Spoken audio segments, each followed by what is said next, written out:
Don't want to sit next to a man on an airline? Well, if you're flying airline Indigo, then you're in luck because airline Indigo is now offering women the choice of not sitting next to men when they book seats. Welcome to the Coffee Pod. My name is Chishu Zed. Largest airline in India is offering women a new feature when they book a flight.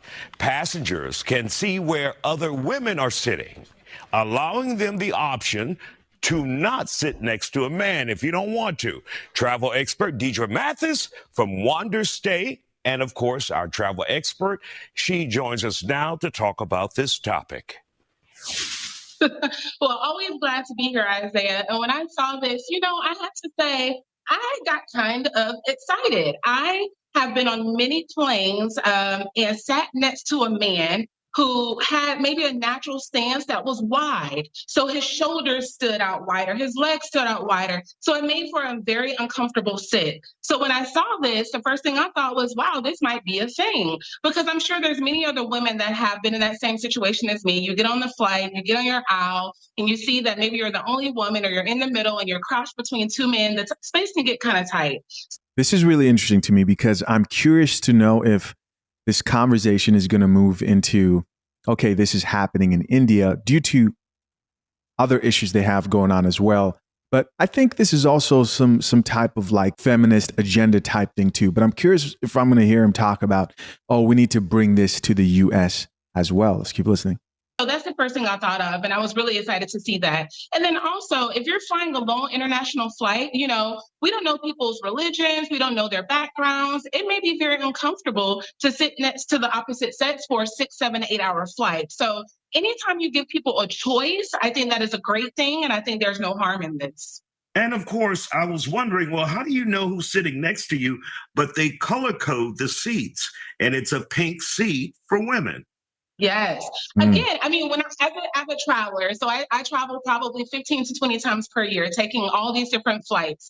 And if I'm traveling by myself, I'll tell you the first thing that pops in my head is, oh gosh, I wonder who I'm sitting by. Because oftentimes when you do sit by a gentleman, it And is. Deidre, you're waiting on that moment. You're like, this seat is empty. Please, God, please Yes. don't let anybody get in the seat. Yes. And then oftentimes folks are so nice and you don't want to tell them anything about, hey, can you just scrunch yourself a little bit smaller to make my seat more comfortable? You don't ever want to have that conversation. So again, having a policy like My immediate question when I hear her talking about men's wide seating stance and how broad maybe their shoulders are, etc. I'm like, okay, so it's a spatial thing. Are you allowed to request not to sit next to a fat person? No, because now that hurts, right? We can't discriminate against fat people, but men, drink the coffee. this just eliminates all of that. And then again, take size out of it. It just allows, again, for women who may not feel comfortable sitting next to a man for a very long international flight or even a short domestic flight. It just gives people an option. And there's no harm when you give folks an option, none at all. Absolutely. Here's a comment that I thought was hilarious. This commenter said, I would love the choice of not sitting next to a man also. Hashtag equality, he said. Are men afforded the same rights? I tell you, man, what a lot of these chicks want is not equality. It's not. They want an advantage over men. In the next part, they talk about situations happening in India and some essay stuff happening over there that contributed to this airline making this decision.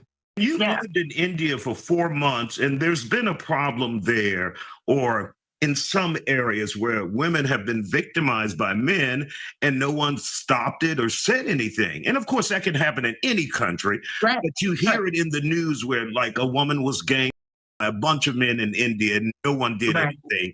And I'm sure those women are concerned about that.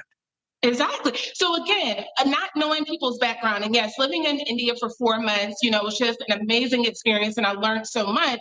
But just again, not knowing where everyone's background comes from, there's no harm in allowing people the option. So as you just mentioned, with the women's situation in India, with some, the horrible events that are going on with women getting Imagine being rescued from that situation and then being on a flight flown to safety sitting next to a man. It may not make you feel comfortable, right? So if you Mhm. have an airline where you know that you can sit next to a woman, it might ease you, make you feel just a little bit better. So if it's not for you, that's fine, then don't use it. But for those women out there that say, yes, this allows me to sit next to a woman, or this allows me to have that space in my seat, or allows me to feel comfortable, then I think that's going to be a really great thing. And then kudos to this airline for being a pioneer and stepping up and doing something like this first. And of course, this airline will ask your gender when you buy your ticket.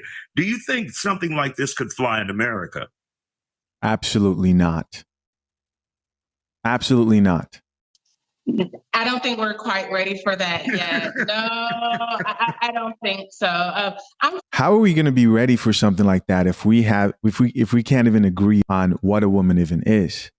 What if I, in that moment, identify as a woman? You guys see what happens when you let feminists make the rule books and structure societies? Confusion. For equality. I'm for, I want to make everyone comfortable, any and everyone comfortable. And we have some work Except to do men. to get to that point. But I think eventually we can get there. I can definitely see an airline allowing women's sections and gentlemen's sections. I can see that eventually down the road. I do. Got it. All right, Yeah. Deacon Mathis, owner of Wander Stay and Travel Yes. Expert. We appreciate your time here tonight on The Factor Uncensored, and we'll see where the seating process goes if it ever makes it to America. If it ever makes it to America, that would be just confusion. Can you imagine the confusion on people trying to figure out who's a man, who's a woman? If it doesn't matter what you look like, it only matters how you feel inside. This could get crazy. In fact, you may end up producing issues where men are literally making sure that they always sit next to a woman because they identify as a woman every time they fly, drink coffee. It'll make you feel better. And something else I was thinking about. Gender segregated seating is not something that I ever thought I would see. But then again, if you look at like how women want their own gyms, right? It's almost like, in a way, without saying it, they're going back to the 19th and early 20th century where there was some like segregated seating. I'm not talking about when it comes to race here. I'm talking about when it comes to gender, whether it was religious or on public transport, in the workplace. Isn't it crazy that they're just actually deciding, hey, you know what? Those people who used to separate men and women, they're right. Unless those men and women want to use the same bathroom. That's okay because that man doesn't feel like a man.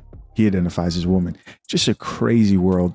Let's check out more comments here. This commenter says, how about not sitting near people with kids? Can an airline figure that out? Here's somebody else who says, a lot of American men seem to have their panties in a bunch about this. I suggest you educate yourself on what's going on in India before you jump to conclusions about a gender war. This solution would make absolutely no sense in the States. And I don't know how effective it would be in India.